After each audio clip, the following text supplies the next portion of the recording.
करणार आहे मला हे पण काही माहिती नाही राजकीय काय सांगतो आणि त्याला जोडून सांगतो की भास्कर जाधव यांनी स्पष्ट सांगितले की आघाडीचे उमेदवार हे डबल आहे.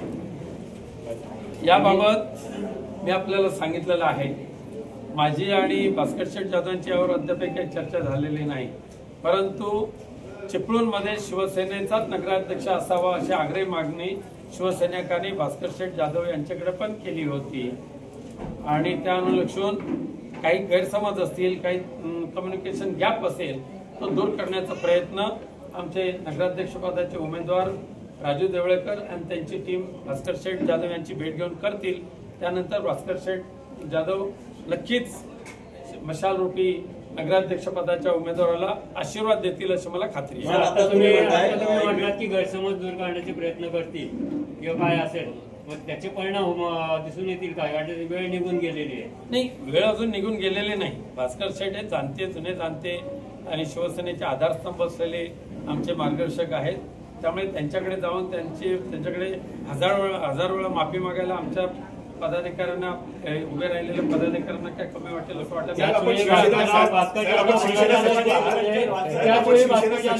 म्हणालेले जाहीर केलेलं आहे.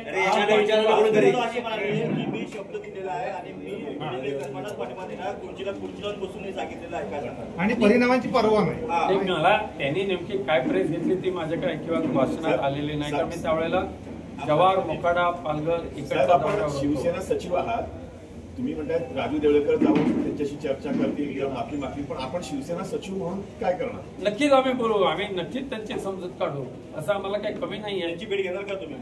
आज शक्य होत नाहीये. आज इथून ते राजापूरपर्यंत मोठा दौरा आहे, उद्या पुन्हा मुंबईला आहे. त्यामुळे पुन्हा दुसऱ्या भेटीला मी नक्कीच भास्कर साहेब निवडणुकीला फक्त 4 ते 5 दिवस फक्त प्रचाराला शिल्लक आहे. भास्कररावांनी त्यांची भूमिका स्पष्ट केलेली आहे. एवढंच नव्हे तर त्यांनी हे सांगितले की मिसमॅनेजमेंट आमच्याकडून सगळी झालेली आहे, सगळं खरं आहे, माझ्याशी कोणाची चर्चा नाही वगैरे सगळं सांगितलं. आता तुम्ही म्हणताय 4-5 दिवस असताना की आमचे नगराध्यक्ष पदाचे उमेदवार जाऊन त्यांची मला भास्कर शेठ यांच्या या स्टेटमेंटवर काही बोलायचं नाही. जे गाठीभेटी करत होते ते प्रत्येक वेळेला मी त्यांना सांगत होतो तुम्ही भास्कर शेठना भेटा, त्यांच्या कानावर घाला, त्यांना दाखवा. माझ्या माहितीप्रमाणे आमची पूर्ण लिस्ट भास्कर शेठ जाधव यांच्या हातात आमचे शरद भैया कदम यांनी दिली होती आणि उमेदवार नगराध्यक्ष पदाचे जे उमेदवार आहेत राजू देवळेकर हे ज्या दिवशी फॉर्म भरणार होते त्या दिवशी सुद्धा जाऊन त्यांचा आशीर्वाद घेऊन आलेले होते. त्यांच्या पाठीवर थाप मारलेली आहे आणि त्यांना आशीर्वाद दिलेला आहे. तुमचे 21 उमेदवार आहेत साहेब, तुमचे विनायकरावनी सांगितलं म्हणून मी फॉर्म भरलेला आहे. अशी स्टेटमेंट दिली, विनायकरावनी सांगितलं फॉर्म भरलं. ते बोलतील माझ्या पुढे विचारा. ते बोलले स्वतः स्टेटमेंट त्यांनी विनायक राऊतांकडून म्हणजे उद्धवजींकडून आदेश आल्यामुळे फॉर्म भरलेला असं त्याने सांगितलं. बरोबर आहे. मग ते असं म्हणत असताना भास्कर शेठ म्हणाले की उमेदवारांनी अर्ज भरलेला आम्हाला आजच कळते. शिवसेनेत 2 गट एक मी जे सांगतो की राजू देवळेकर ज्या दिवशी फॉर्म भरणार त्या दिवशी त्यांच्याकडे गेले, त्यांचे आशीर्वाद घेतले, त्यांच्या पाठीवर त्यांनी थाप मारली आणि चल पुढे म्हणून सांगितलेलं आहे. उबाटामध्ये 2 गट आहेत का? नाही, उबाटामध्ये 2 गट नाही, अजिबात नाही आहेत. सगळेजण मशाल रूपी चिन्हाचाच प्रचाराने काम करणार आहेत आणि नगराध्यक्ष निवडून एका बाजूला तुम्ही सांगताय एक मिनिट एका बाजूला तुम्ही सांगताय की आम्ही समन्वय घडून आणलो, आता 4-5 दिवस राहिलेले आहेत. मात्र दोघे तुम्ही नेते आहात ते कोकणातले आहात.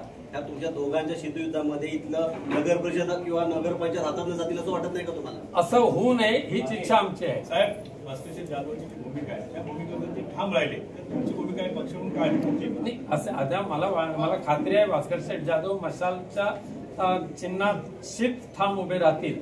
त्याबद्दल कोणतीही शंका कोणी घ्यायची गरज नाही. तुमचे 21 उमेदवार आहेत. तुमचे 21 उमेदवार आहेत. आजच्या घडीला तुमच्या याला सगळे उमेदवार होते का? आजच्या घडीला आमचे 15 उमेदवार इथे उपस्थित राहिलेले आहेत. साहेब, काही मिनिटांपूर्वी तुम्ही मेळाव्यामध्ये असं म्हटलेलं आहे की चिपळूणच्या नगरपालिकेमध्ये काही वर्षापूर्वी एक नगराध्यक्ष होऊन गेले ज्यांच्या विरोधात 165 तक्रारी झाल्या, ते नगराध्यक्ष कोण? खरं म्हणजे तुम्ही पत्रकार आहेत, मी काय तुम्हाला नाव घेऊन सांगण्याची गरजच नाही, परंतु जाहीर सभा होईल त्यावेळेला हो, पण तुम्ही पत्रकारांना ते माहितीच आहे आणि तक्रार करणारे माहिती आहे, शासन दरबारी त्या तक्रारी आहेत.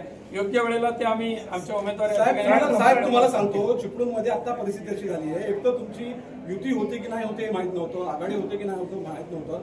कार्यकर्त्यांपुढे प्रश्न पडलाय कोणाकडे आणि कसं मतदान करायचं, मग नागरिकांनी करायचं काय?